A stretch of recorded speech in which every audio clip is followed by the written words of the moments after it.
Since I lost my wife in an accident, I've been raising my daughter on my own. My name is John. My wife, Susan, and I said our final goodbyes when our daughter Emily was still in middle school. Both Emily and I struggled to move on from the loss of Susan, but we knew we had to keep going, just the two of us. I worked tirelessly to ensure Emily could go to college, and I did as much as I could around the house. Emily, bless her heart, actively helped with housework and cooking. She grew up to be a great cook, just like her mother, and that made me so proud. Now, Emily has started college this year. Emily wanted to go to art school, so I thought she would move to a big city, and I felt a bit down about being alone. But then she said, "Dad, you can't handle the house without me, so I'll stay a bit longer." I wasn't sure if she was kidding or not, but she chose a college close to home. "I can handle the housework," I told her, but I couldn't hide my happiness. Then, one day, I came home from work, feeling really tired. Emily had cooked dinner after her club activities, but I couldn't finish it. "Are you okay? Feeling sick?" she asked worriedly. I just brushed it off with a smile. "It's probably just fatigue. I'll be fine after some rest." But the physical sluggishness continued for days afterwards. I checked my temperature, a normal 98.6 degrees. It was strange, but not bad enough to miss work. I didn't think much of it and carried on as usual. But I found it hard to eat much at dinner. Emily kept urging me to go to the doctor, but I, disliking hospitals, relied on energy drinks and went to work. However, my condition didn't improve, and one day, Emily said to me, "We're going to the doctor tomorrow." The doctor? I told you I'm fine." I laughed it off, but her serious look didn't change.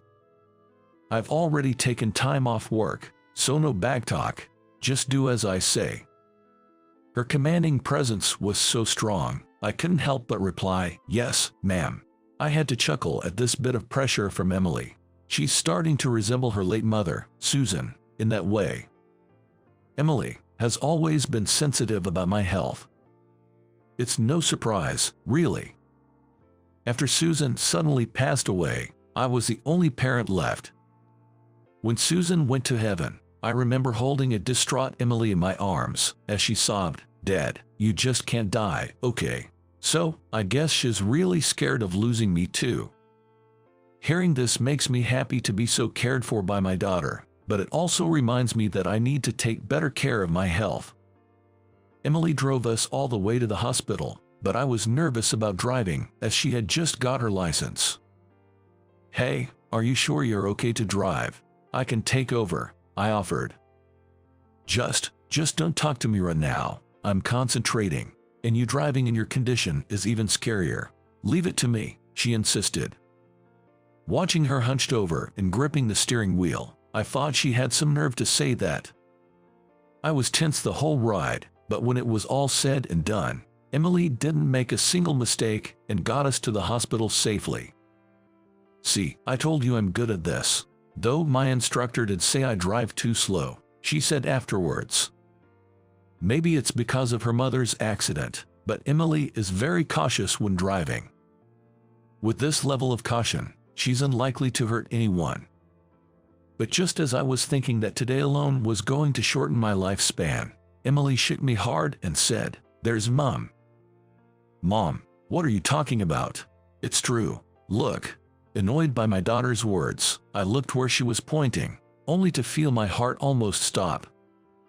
Among the busy nurses, there was a woman who looked like my deceased wife, just a bit older. A ghost? It's not right.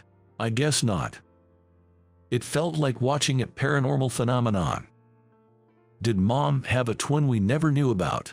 Emily asked, because the resemblance was uncanny. Susan was an only child. There's no way she had a twin. While it's not impossible that she had a long-lost sibling, such coincidences only seem to happen in TV dramas. Yet, even with these thoughts, I found myself unable to take my eyes off her.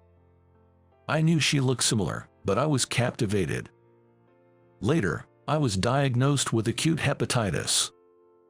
When my daughter, Emily, heard from Dr. Williams that I had acute hepatitis, she almost cried, but relaxed after he kindly assured her, "It's okay, a little rest should do the trick." Then she glared at me. I apologized with my eyes. "I understand. I'm sorry for not seeing a doctor sooner." After that, I was admitted to the hospital. "I'll bring you some clothes. Call me if you need anything." "Thanks, I appreciate it," I replied. It was then, as Emily was about to leave, that it happened. "Nice to meet you. I'm Sarah, the nurse in charge of John." "Pleasure to meet you," said the woman who greeted us, to which both Emily and I widened our eyes. That's because she looked just like my late wife. Nice to meet you. I'm Emily, his daughter. Please take good care of my father," Emily said, bowing her head, and Sarah smiled. "You have a wonderful daughter." Her laughter brought back memories of my late wife, and I could only respond with a puzzled smile. "If you need anything, just call," Sarah said kindly before leaving my room. After she left, Emily took out a photo that she's always cherished. It's a picture of the three of us when she was in middle school. Both Emily and I looked younger in it. The only one who hasn't aged is my late wife. Looking at it now, it feels like Sarah, the nurse, reflects what Susan would have looked like if she had lived with us, a strange but intriguing thought. They really do look alike, don't they? Emily and I smiled at each other, acknowledging the resemblance.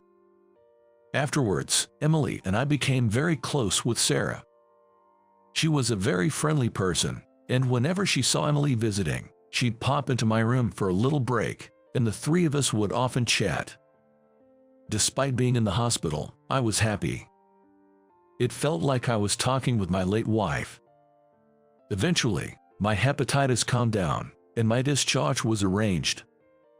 "I'm going to miss this," Sarah said with a sad look, so I boldly asked her out for dinner, and she happily agreed. Emily, standing beside me, patted my shoulder and said, "Way to go, Dad." I quickly added, "Of course, Emily will be there too," to Sarah. Emily looked at me with a "what are you nervous about?" kind of look. "Emily will join us." "Yay, I'm so happy," Sarah exclaimed with even more joy, leaving Emily no choice but to shrug and laugh. I didn't quite understand, but it seemed like Sarah really liked Emily, and I convinced myself that this was okay. Later, I chose a French restaurant with private rooms so we could relax without worrying about others, and we had a great time eating and chatting. It truly felt like spending time with my wife and daughter. Oh, how fun it was. As the drinks flowed and a pleasant buzz set in, I found myself gazing at Sarah.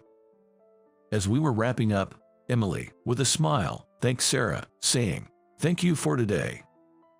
"Yeah, I had a great time too." "Thanks, Emily," Sarah replied.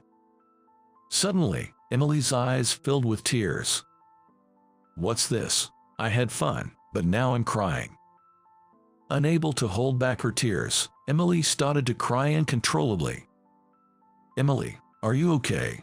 Confused, Sarah looked on as I rubbed Emily's back, explaining, "Hearing her own name from you might have reminded her of her mother."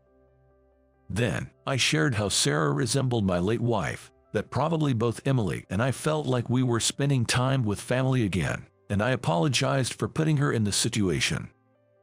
"So, that's it, Emily. You really loved your mom, huh?" Sarah gently stroked Emily's head. This scene, so reminiscent of my late wife comforting her daughter, brought tears to my eyes, but I held them back. Then, to my surprise, Sarah began to cry too, leaving Emily worried, asking, "Are you okay?" "I'm sorry, I've been holding back tears watching Emily," Sarah admitted. I was clueless and looked down at Emily, who also seemed perplexed. Then, Sarah began to talk about her past. She revealed that she had lost her husband and daughter in an accident around the same time Susan passed away. Since then, she had been living alone, working as a nurse. But when she saw Emily in the hospital, She was shocked by how much she resembled her late daughter. She told me,